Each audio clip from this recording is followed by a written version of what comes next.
It's a real pleasure to introduce a close friend, Dr. Vidya Thobi. I think her CV is in front of you, but more than that, I'd like to tell you that she is a very hardworking, very avid worker. I think anything she takes up, she really works with her heart and soul. And very recently, she has got the best committee award also from Foxy. So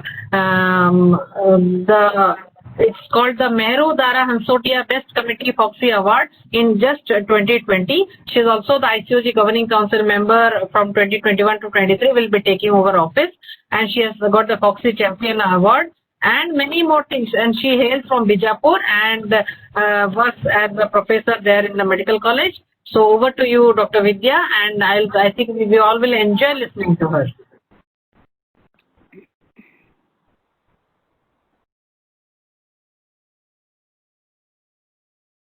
Thank you, Dr. Bhagyalakshmi. I think, Akanksha, if you could unmute Dr. Vidya. Hello? Hello? Hello, am I audible? Yes, you are, Dr. Vidya. Yeah. So, good evening to everyone, and I thank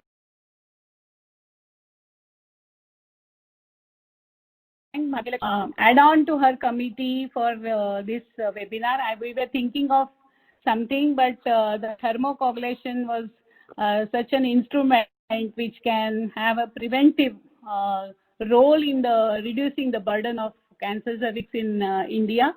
So I thought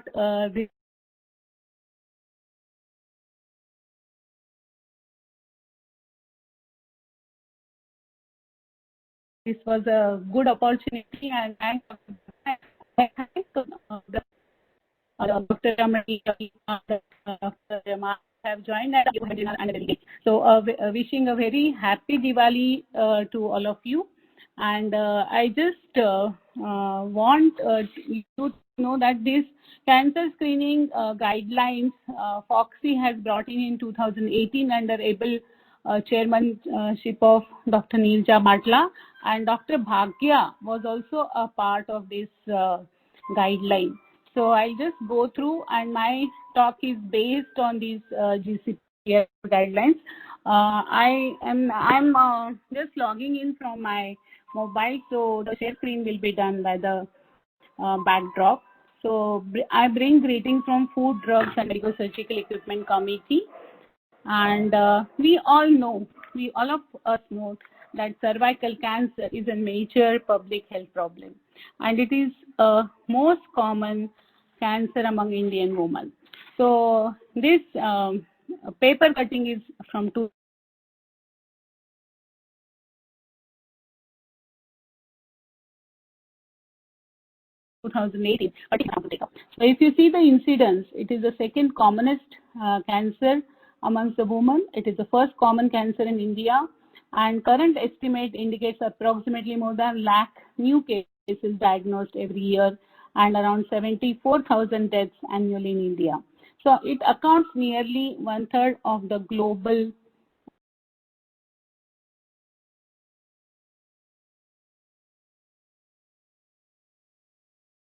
cervical cancer deaths in the developed state. Okay, so WHO urges nation to pace up the efforts, and Dr. Bhagya has planned various activities on this 17th of November. So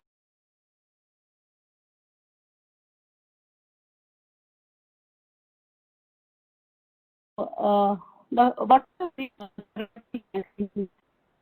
methodologies are inspection. Just change on slides and speak, because I'm not able to see the slides properly. So I'm just speak.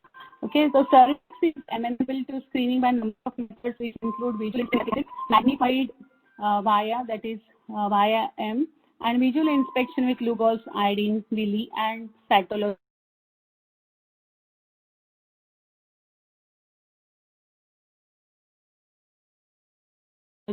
DNA. So overview of this screening test, like acetic acid is applied as via we do. Acetic acid is applied to the cervix to identify precancerous and cancerous lesions, and we have to know that the strengths and limitations of via if you see that sensor, it is cheaper than cytology, and we can even screen and treat whenever we are doing VIA.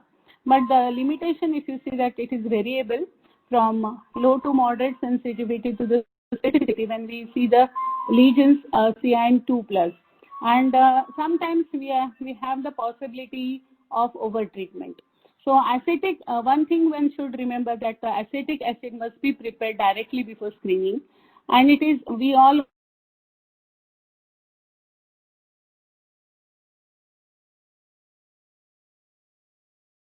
also know that it is because VIA does not also it requires means application of the leukocytin. It requires less training. It is cheaper than cytology, gives immediate results, and it is also a potential immediate results we get, and potential immediate treatment also can be done. And leukocytin has got 1 month shelf life. That is the advantage, whereas acetic acid preparation should be done freshly.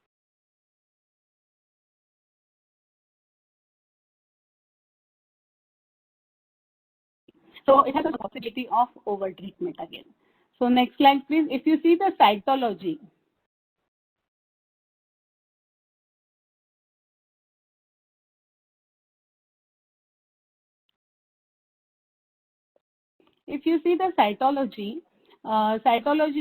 samples are taken from the transformational zone of the cervix, and sample is smeared onto the glass slide. And this glass is sent to a laboratory for the reading by the cytologist. This is how we do. It has got a high specificity for CIN2+, and the limitations are relatively of a low sensitivity, requires laboratory and specialized technical lag in the test result, which can contribute to the loss to follow-up, and which can also delay the treatment. If you see the delay, sometimes more than long duration of training of the cytotechnician is also required for the getting the report.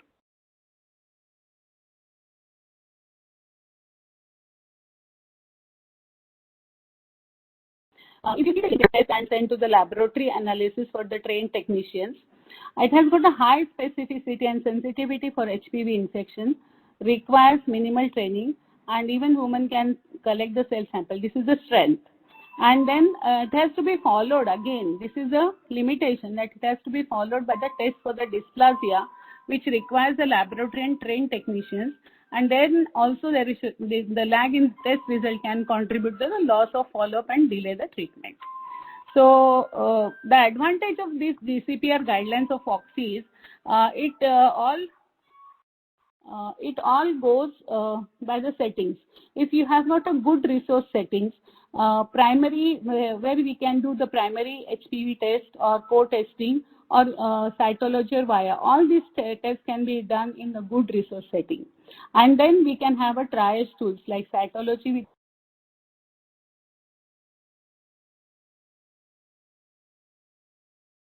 the newer modalities or VIA and biopsy. Are also always like cryotherapy and thermocoagulation. And in the single visit approach, we can have see and treat approach. Whereas in limited resource setting, we can have only VIA. Even in the camps, we can take up this VIA. And of course, at camps, we cannot take colposcopy, but in a smaller PHC and all, colposcopy if available, then you can have the colposcopy directed biopsy. The management options are cryotherapy, LEEP, conization, and thermocoagulation, which we are going to witness today, of various modalities. And the single test approach, visit approach, which can have the screen and treat or screen, see and treat. These are the settings, good resource settings and limited resource settings. And if you see the modalities in good resource setting, as already we have discussed, the target age group is in the good resource setting is 25 to 65. And in limited, we can extend up to 30 to 65. And postmenopausal women screening of with VIA may not be effective. Now, we always start the cytology at 25 and primary HPV testing and co-testing at 30, VIA at 30. And frequency, the primary HPV testing or co-testing every 5 years and cytology every 3 years. In limited resource setting, you can extend this to the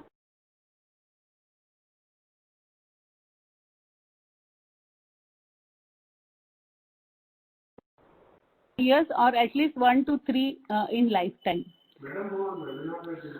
Resource-based cervical cancer screening recommendations. So when to stop this screening procedure? One is 65, at the age of 65 with consistent negative results in last 15 years, or women with prior screening should undergo test once in 65 years, and if negative, they should exit the screening. And if you want to have the follow-up methods after the treatment interval, HPV testing or cytology every 12 months and via every 12 months.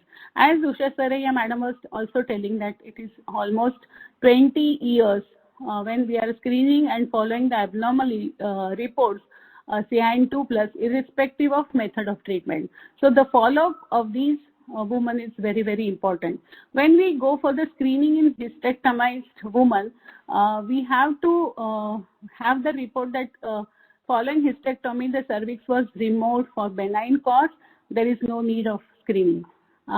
Unless there is any history of any previous cervical intraepithelial neoplasia. So you should have a histopathology report. And if there is an absence of cervix, which must be confirmed by the clinical records or examination, because at my place, I get many places, some periphery, they have done hysterectomies, but the cervix is present when you do put the speculum. So you should be very careful to have the indications of hysterectomy, and the screening must be performed at the clinical discretion of the person who examines. The follow-up of women with CIN hysterectomy, the HPV report, need to be screened with HPV every 6 months and 18 months. Then HIV positive patients or screening of immunocompromised women start within 1 year of initiation of sexual activity. Then it should be done by, in good resource setting, HPV testing, co-testing, cytology, or via every 2 to 3 years. So via is an affordable HPV testing if it is available. Then you have to follow these patients every 3 years, at least twice, as often as general population. So these are the things one should have. These are the recommendation by our GCPR guidelines, and there are beautifully, they have given various charts, and they are very, very easy to follow. So I will just go through some of this one, and I will not go in detail with the management part. So whenever you are doing the visual inspection with acetic acid between 30 to 65 years, preferably up to 50 years, and if the result comes via negative, then you have to return to the routine 5-year screening protocol. If it is via positive, and then you can take up this patient for colposcopy and biopsy, and if it turns out to be normal, then again 5-year screening protocol can be done. But if the screening and it is positive, you can there and there only you can have screen and treat approach, and for that lesion should be visible and it should be eligible for these cryotherapy. You can do it there as screen and treat procedure. Now, if you see the via positive and Vili positive, next slide please. So here we can see after application of acetic acid, you can see the large aceto-white area around the os after acetic acid application. Can you change the slide please? And in Vili positive, after the Lugol's iodine application, the lesion is iodine negative. So these things you should remember, and then you can train them. Now, if you see the accuracy of Maya in detecting CIN2+ lesions, there are various studies right from 1996 up to recent one, and the largest study I'll take around 2003. If you see the sensitivity is around 60 to 83%, but specificity, if you see, the specificity ranges from 94 to 90%. So these are the accuracy of detection of CIN2+ diseases. Now, if you see the cytology, the next modality is the cytology, which requires a repeated test and the regular interval. Next slide, please. So regular interval, and you have, it is not visible everywhere. So it should have a high coverage. So these are the shortcomings of cytology. And this screening with pap smear, if you see, the best time to do the smear is mid-cycle from 8 to 12 days. Should not have intercourse, put anything into vagina, and like doses and tampons and vaginal medicines. And the contraindications, of course, we know about the evidence of acute infections and absence of bleeding. So how to perform, next slide please.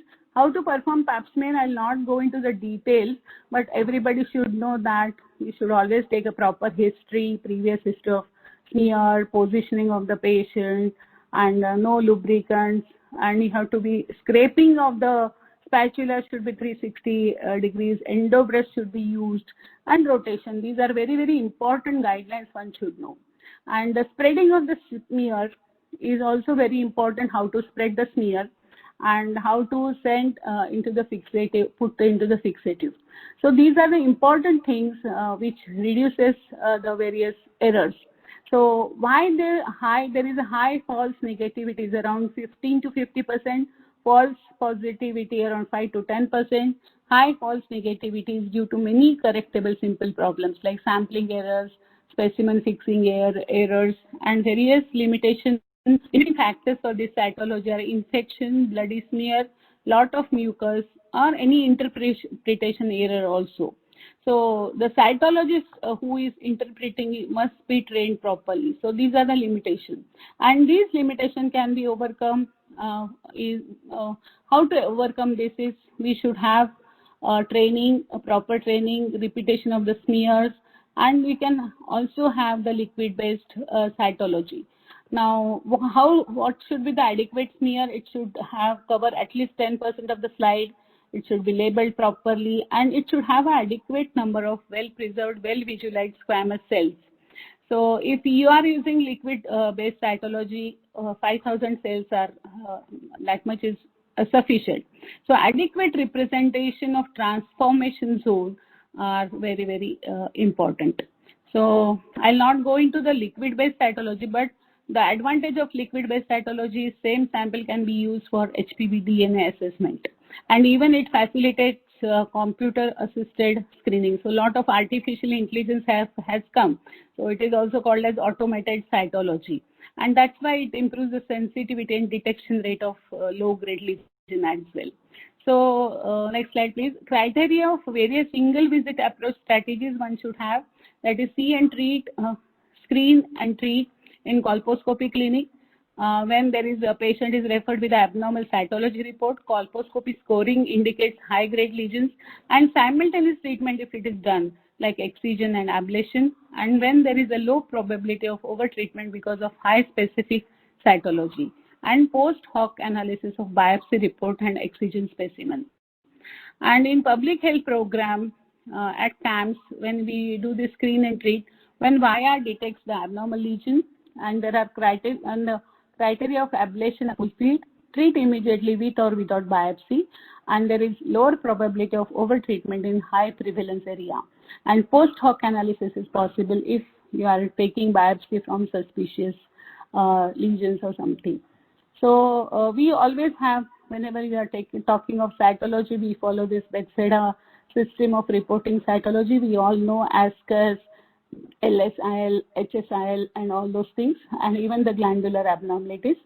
And there are newer modalities of cytology-based screening, like in liquid-based cytology, we have CRIMPEP and SurePath. And what are the advantages of these are few inadequate samples and which reflects HPV testing, which is possible. Automated reading is possible, and the sensitivity is not better than the conventional one. But in 11%, it is more sensitive for LSIL plus lesions. But it is very, very expensive, not cost effective, and automated is not effective. There are various biomarkers also are coming up, which have the advantage of transforming HPV infection, which detects CN2+ lesions. We can try as a low-grade smears and can be done with histology and cytology slides, and it reduces the colposcopy referrals.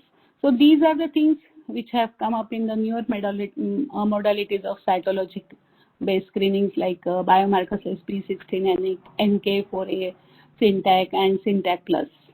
Now about the screening with cytology and management.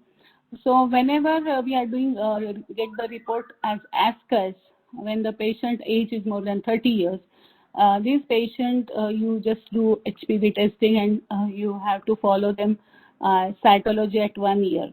So if HPV is negative, then return to routine 5-year screening with HPV testing and co-testing.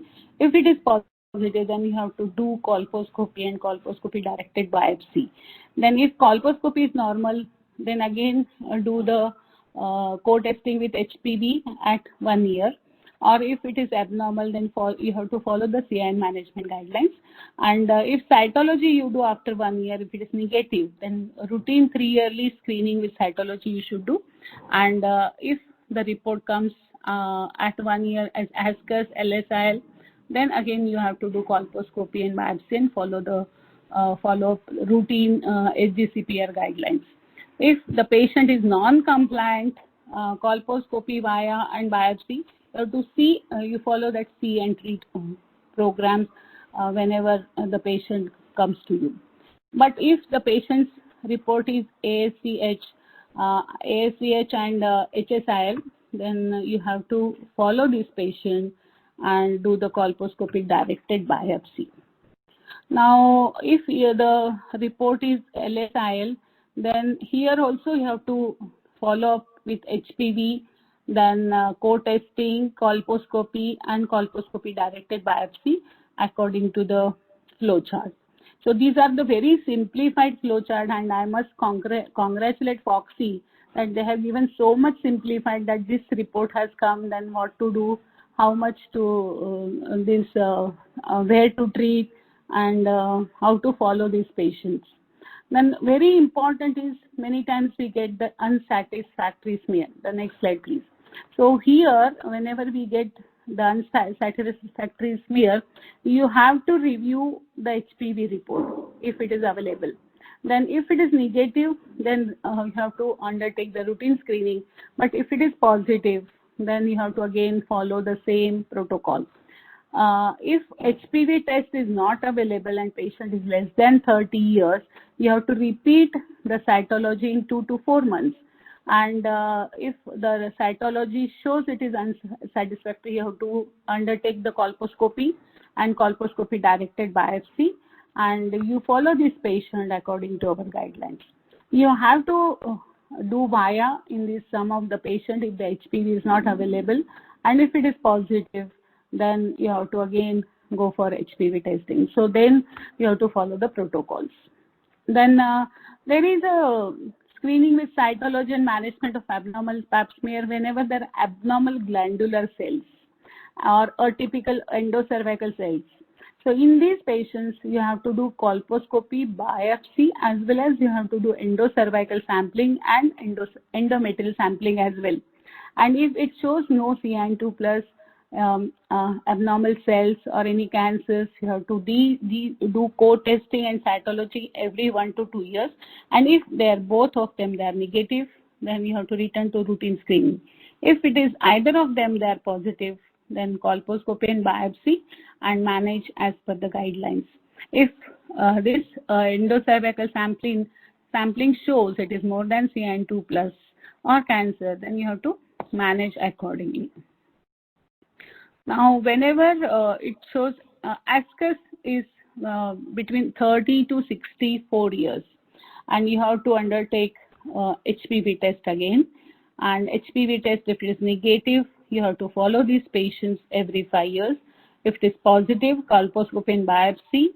And colposcopy and biopsy, if it is normal, you have to undertake in these patients co-testing, HPV testing at 1 year.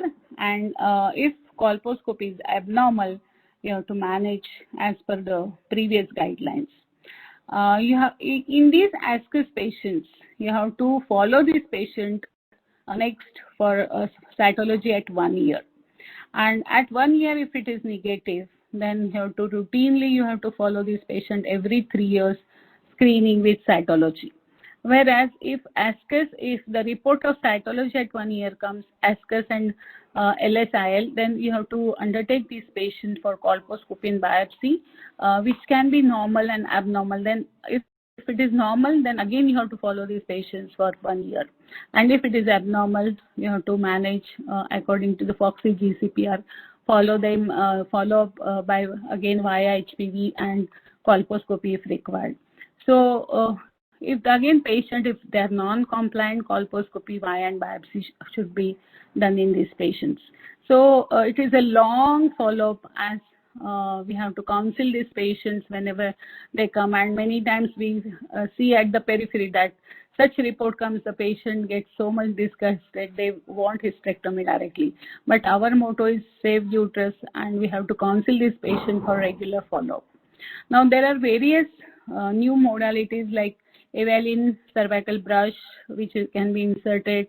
Then to collect the cells, there are Delphi lavager, which can release the liquid into vagina and collect the fluid back to the device to collect the cells, or Fournier cervical cell sampling device, which is a tampon-like plastic wand that is also inserted in vagina and turned around to collect the cells. So these are the newer modalities which are available. Now about the HPV test. Now HPV test detects the high-risk HPV types either by the amplification of viral DNA fragment or through RNA identification. So these tests, HPV DNA test, identify the DNA of one of the more oncogenic HPV types with direct genomic detection or by amplification of a viral DNA fragment using polymerase chain reaction to obtain copies both conventionally or in real time. And if you see the HPV genotyping, which identifies the specific viral type, usually HPV 16 and 18. The mRNA test detects the expression of HPV E6 and E7 oncoproteins. Now, if you have the facility of primary HPV testing, then it is very nice and good. You are working in a good resource setting. Then if the report is HPV negative, you have to follow this patient for routine 5-year screening protocol. But if it is positive, then you have to undertake this patient for by application of acetic acid. If it is negative, repeat HPV test at 1 year. And if again it is negative, you have to follow the 5-year protocol. But if after 1 year, if it is positive, then you have to undertake colposcopy and biopsy. If VIA is also positive. So if colposcopies and biopsy are normal, then you have to repeat HPV test at 1 year. Okay. And if it is abnormal, then follow FOXY CIN management protocols. HPV test, if it is positive, and you can also undertake cytology. And in cytology, you have to divide this according to the report, like ASCUS or NILM.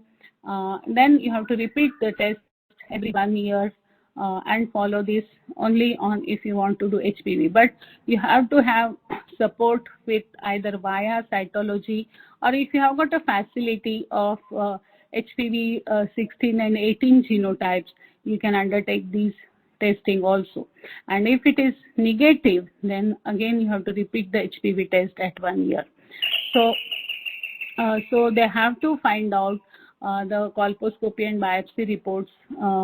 Yeah, always they are supportive to us. Okay, so these are the things we have to do. And many times we do the co-testing with HPV and cytology, and these are the flow chart which is very nicely given if you are doing this co-testing. So co-testing, if HPV is negative, cytology also negative, 5-year follow-up. If HPV is negative but cytology is positive, you have to divide whether it is the report is ASCUS or LISIL, and you have to follow the guidelines like colposcopy and biopsy, or you have to repeat the co-testing at 1 year if it is ASCUS or LSIL. Sometimes you get the report as HPV positive and cytology negative. In that, you have to repeat again co-testing for 1 year. And if or you have a facility of HPV genotyping and other HPV, if it is positive, then you have to repeat the co-testing at 1 year. So these flow charts are excellent, and just follow these flow charts, or you can put them at your clinic, colposcopy clinic, they are very, very useful. Now, these are the another thing you should remember, that primary HPV, this is a simplified chart. If the primary HPV screening you are doing, and if it is type 16 or 18 positive, you just undertake colposcopy. Or if you have 12 other HPV positive, you undertake cytology, and then you have to, if cytology, NILM, you have to follow up in 12 months. If primary HPV screening is negative, you have to take up the routine screening.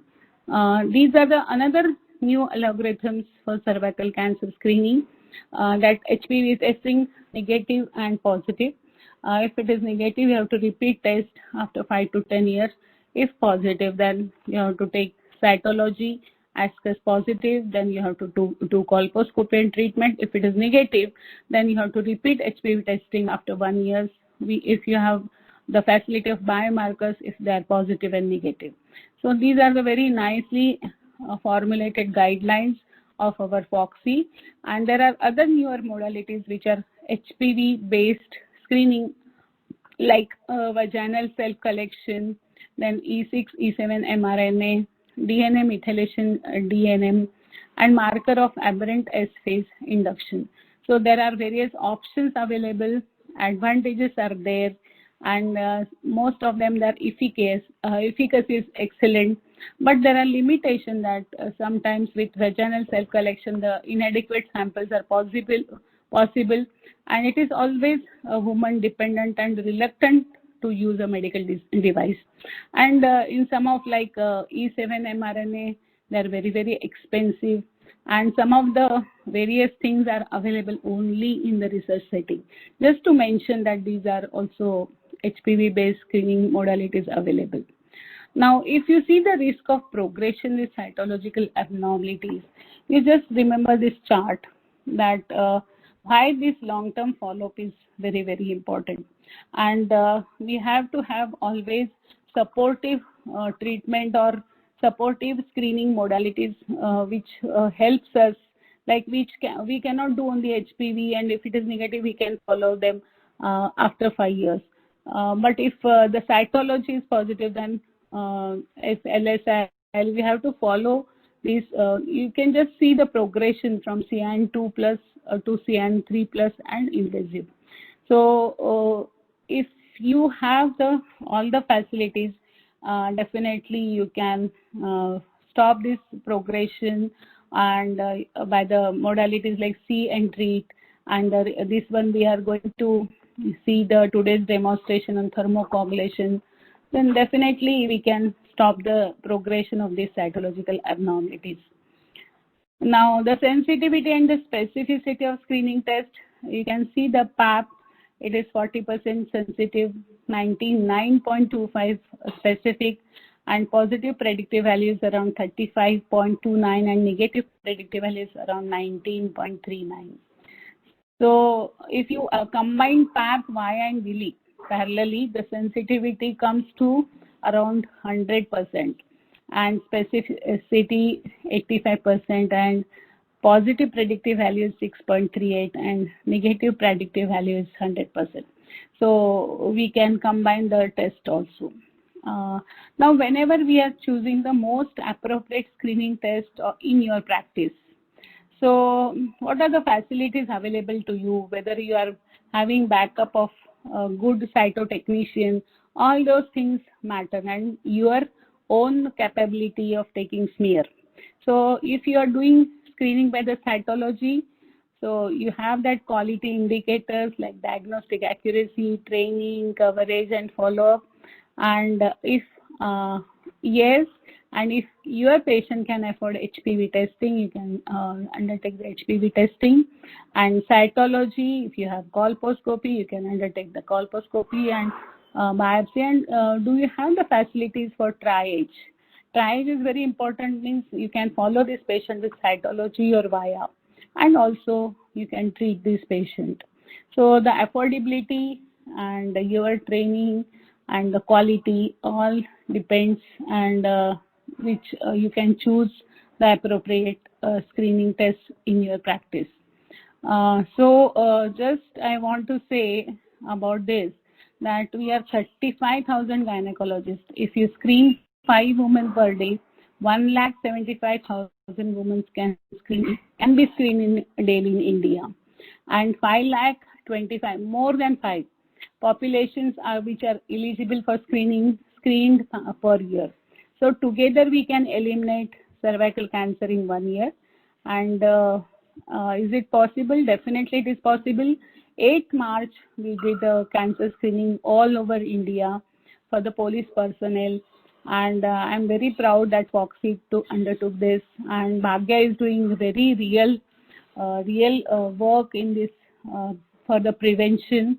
And I just want to mention that for the first time ever, the world has committed to eliminate the cancer, and there is a formal global launch for the global strategy to accelerate the elimination of cervical cancer, that is on 17th of November 2020.